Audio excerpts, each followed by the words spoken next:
जो राम लक्ष्मण भरत शत्रुघ्न चारों लोग दशरथ के पुत्र थे। आप लोगों ने रामायण देखी? टीवी पे आती थी रामायण, अभी भी आती है कभी कभी। तो हम लोग हिंदू हैं, सनातन धर्मी हैं, तो हम लोगों को भगवान राम भगवान कृष्ण इन दोनों लोगों के बारे में जानकारी रखनी ही चाहिए। कहाँ उनका जन्म हुआ, कौन उनके भाई थे, उन्होंने अपने जीवन में कौन कौन सी लीलाएं की, उनकी क्या क्या शिक्षाएं थी। अब देखिए, भगवान राम को तो सब लोग पूछते हैं, जय श्री राम का नारा भी लगाते हैं, लेकिन राम के साथ साथ उनके जो भाई थे वो भी बहुत महान थे, पूजनीय थे। उनमें भरत, देखिए लक्ष्मण जी तो रामचंद्र जी के साथ रहे जब रामचंद्र जी वनवास गए तो लक्ष्मण जी तो उनके साथ रहे, भरत घर पर ही रहे। लेकिन जो योगदान रामायण में या रामचंद्र जी के जीवन में लक्ष्मण का है, वही योगदान भरत का भी, क्योंकि जितने दिन रामचंद्र जी जंगल में रहे, वनवास में रहे, उतने दिन अयोध्या का शासन भरत ने ही किया था। यदि भरत शासन ठीक से ना करते, अच्छे से ना करते, तो रामचंद्र जी जब वापस आते तो उनको बहुत समस्या होती। तो राजा दशरथ की 3 रानियां थीं, सबसे बड़ी कौशल्या, उसके बाद कैकेयी, उसके बाद सुमित्रा। तो देखिए सुमित्रा सबसे छोटी थी, और जो कौशल्या थी वो पूजा पाठ भक्ति में रहती थी। कैकेयी जो थी वो राजा दशरथ के साथ राजपाठ में भी उनका सहयोग करती थी, वो बुद्धिमान थी और युद्ध भी कर लेती थी। राजा दशरथ कई बार जब युद्ध लड़ने गए तो कैकेयी उनके साथ जाती थी युद्ध करने, मदद करने। कैकेयी के कहने पर रामचंद्र जी वन भेजे गए। तुमको ये मालूम है कि कैकेयी ने वरदान मांगे थे 2, कि हमारे पुत्र को राजगद्दी और रामचंद्र जी को 14 वर्ष का वनवास। और कैकेयी को ये वरदान क्यों मिले थे? क्योंकि एक बार युद्ध में कैकेयी ने राजा दशरथ की बहुत सहायता की थी, प्राणों को बचाया था युद्ध में। तभी राजा दशरथ ने खुश होकर कहा था कि मैं बहुत खुश हूँ, 2 वरदान मांग लो। तो उन्होंने कहा कि अभी नहीं, जब कभी समय आएगा तब मांग लेंगे।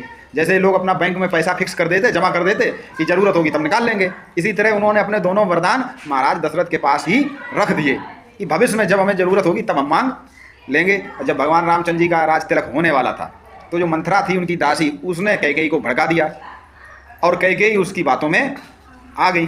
तो कैकेयी के कहने पर ही जो है रामचंद्र को वन भेजा गया था। रामचंद्र के वन जाने के पश्चात दशरथ की मृत्यु हो गई, ठीक है। उसी समय भरत बुलाए गए। भरत उस समय अपने नाना के यहाँ थे, और जो दशरथ की मृत्यु हुई थी तो इनको भी श्राप लगा था श्रवण कुमार के माता पिता की। ये भी एक कहानी है कि पुत्र वियोग में तुम्हारी भी मृत्यु होगी। तभी महाराज दशरथ की मृत्यु हो गई। खैर, जब उन्होंने सुना कि राम को वन भेजने में उनकी माता का ही हाथ है, किसने? भरत ने, तो वह बहुत दुखी हुए, क्योंकि भरत रामचंद्र जी से बहुत प्रेम करते थे, बड़े भाई थे। उन्होंने ये सोचा कि लोग सोचेंगे कि सिंहासन के लालच में भरत भी उनसे मिले रहे होंगे। लोग क्या कहेंगे कि लालच में आके अपनी माँ के साथ मिल गए, राजा बनना चाहते थे, तभी राम को वनवास हो गया। तो दोष जो है भरत को भी लगता। ये भरत सोचकर दुखी थे। यद्यपि उनकी ये शंका निर्मूल थी। निर्मूल मतलब उनकी जो शंका थी वो निर्मूल, उसका कोई मतलब नहीं था, ऐसा नहीं था। सब जानते थे कि भरत बहुत अच्छे हैं। दशरथ के अंतिम संस्कार से संबंधित कार्य होने के बाद लोगों ने उनसे अनुरोध किया कि राजा दशरथ के प्राण त्यागते समय यही आज्ञा थी कि आप अयोध्या के राजा बने। कौन राजा बने? भरत, क्योंकि उन्होंने वचन रघुकुल रीत सदा चलाई, प्राण जाय पर वचन न जाए। इसलिए राजकाज संभालिए और प्रजा का इस प्रकार पालन कीजिए कि वो सुखी रहे। मुनियों ने, विद्वानों ने, राजा को सलाह कौन देते थे? मुनि, ऋषि मुनि, विद्वान, पंडित, महात्मा। तो रानियों ने उन्हें समझाया, परंतु भरत नैतिक दृष्टि से उसे बहुत अनुचित समझते थे। लेकिन भरत नहीं चाहते थे कि हम शासन करें। सिंहासन का अधिकार सबसे बड़े पुत्र का होता है। और देखिए, जब राजतंत्र था, राजवंश चलते थे, तो उसमें राजा का बड़ा पुत्र ही राजा बनता था। छोटे भाइयों को अन्य पद दिए जाते थे, ये नियम था। राजा सबसे बड़े थे, राम सबसे बड़े थे, उन्हें वन में भेज कर उनका सिंहासन हड़प लें, ये कैसे हो सकता है? सब लोगों ने यही समझाया कि ये तो पिता की आज्ञा, इसका पालन करना चाहिए। ऐसी अवस्था में सिंहासन पर बैठना अन्याय नहीं समझना चाहिए। किंतु भरत ने उन लोगों की बात नहीं मानी। बड़े अनुनय विनय के साथ उन्होंने लोगों से प्रार्थना की कि मुझे राम से भेंट करने की आज्ञा दी जाए। भरत ने क्या कहा कि हमें भगवान रामचंद्र जी से मिलने की आज्ञा दी जाए,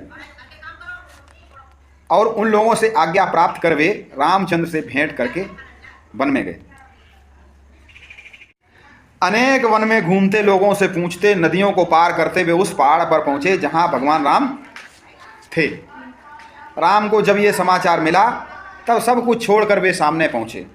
भरत उनके चरणों में गिर गए। तो जो भरत जी थे वो रामचंद्र जी से जंगल में मिलने गए। अब आज के समय में क्या होता, आज के समय में भाइयों में संपत्ति में क्या होता, हमें ज़्यादा मिल जाए, हमें ज़्यादा मिल जाए, ये कलयुग है।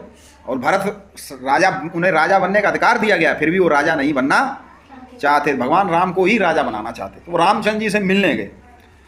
भरत ने जिस प्रकार राम से विनती की, सारा दोष अपने सिर पर मढ़कर जिस ढंग से क्षमा याचना की, तो भरत ने जो रामचंद्र जी को वनवास हुआ तो सारा दोष किस पे ले लिया, अपने ऊपर। वह ऐसा उदाहरण है जिसकी तुलना का दूसरा उदाहरण संसार में। अब देखिए उनका पाठ हम क्यों पढ़ रहे, क्यों?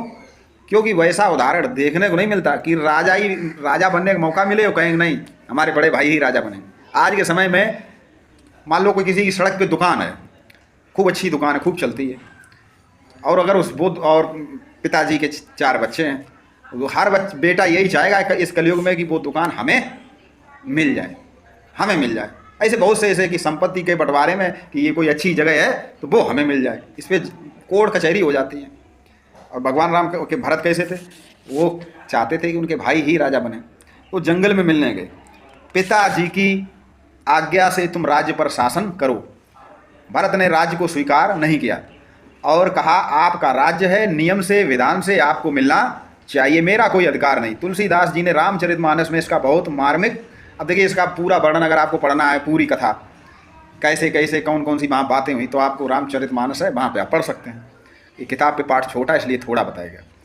भरत के अनुनय विनय के साथ लोगों ने भी रामचंद्र को बहुत समझाया, किंतु वह अपनी बात पर अटल रहे। अंत में जब राम किसी प्रकार नहीं माने, तो देखिए भगवान राम भी पिताजी को प्रण वचन दे के आए थे, और पिताजी अब हैं भी नहीं, होते तो एक बार चलो वापसी भी हो जाए।